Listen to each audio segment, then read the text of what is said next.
Hello everyone and welcome back to my channel. Here's what I learned while fabric painting for the first time. I'm a total beginner, so I'm just sharing what actually worked for me on my mother-in-law's dress. First thing I did was a little test right on the side of actual kurta. I sketched a letter with pencil just to see if it would erase, and it did, which gave me the courage to keep going.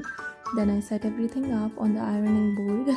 I drew my design in a sketchbook first so I'd know what I was doing. I went with an alternating flower pattern, bigger flowers on the side of the kurta and on the bottom a little vine with some tiny birds. I cut up some cardboard and slipped it inside the sleeve so the paint wouldn't seep through to the other side.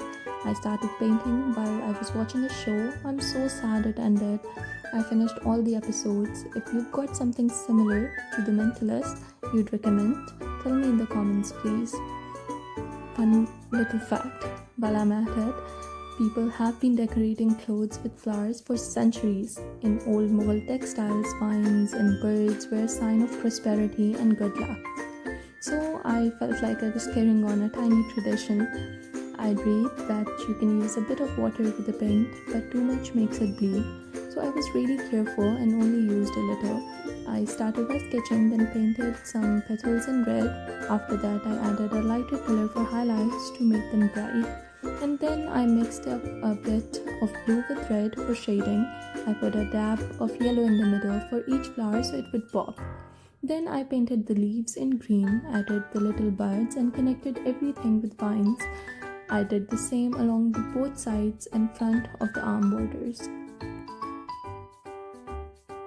Painting is one of the oldest ways people have personalized their clothes.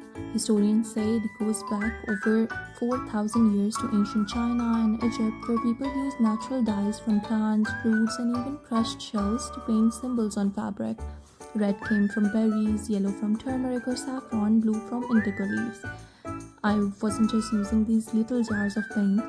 While scooping the color out of the brush felt like my own tiny modern version of the same old craft. It made me smile while I worked, like I was adding my own little wish into the dress with every petal and leaf. Here's the part nobody tells you. I didn't finish it in one go. It took me multiple days because life kept interrupting. Someone was coming to visit or we had to head out, and I'd pause, come back the next day, paint a bit more. It actually helped because each time I could look at it with fresh eyes.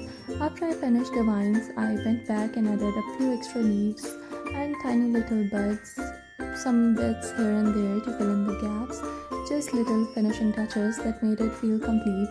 Here's the final result. It's not perfect, but it saved the dress and I'm really happy with how it turned out.